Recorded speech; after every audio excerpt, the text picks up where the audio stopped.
I'm Courtney Jones and I'm a PhD candidate at the School of Mathematics and Physics at the University of Tasmania. My project is, I suppose, the best way to describe it would be mapping the Milky Way.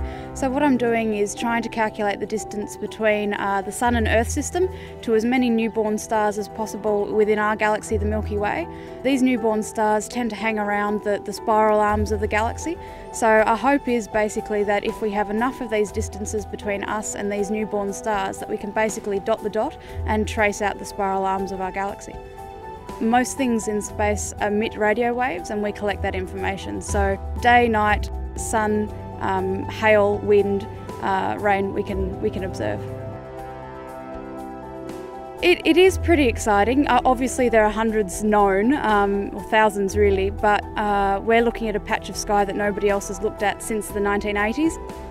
I have recently led an investigation with people from the United States, the CSIRO in Sydney and of course the University of Tasmania, and as a result of that we've just discovered 30 newborn stars in the Milky Way.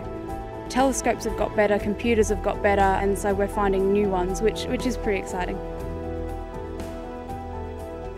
Because of the University of Tasmania's telescopes, we get a lot of hands-on experience here that people at other universities just don't get. A lot of my friends moved to Sydney and Canberra, to the big universities over there, and they spent 6 months trying to fit in and trying to find a house and all of those sort of things, and I was already 6 months into research, so it made a lot of things easier. We have 6 radio telescopes operating around Australia in Tasmania, South Australia, Western Australia and the Northern Territory. That's well more than any other university, and I mean CSIRO uses our facilities all the time, as does NASA and other groups from around the world.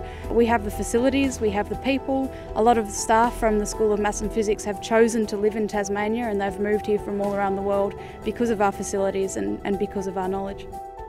Past graduates from the University of Tasmania doing radio astronomy have recently been employed in Chile and New Mexico at big international facilities.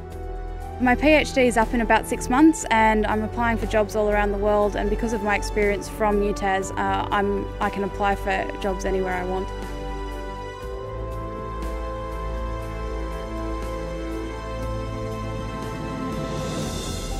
They're just given coordinate names, I'm afraid, so unless they get into the media and the public really loves them, they get a name like G333.7 plus 1.65. Yeah.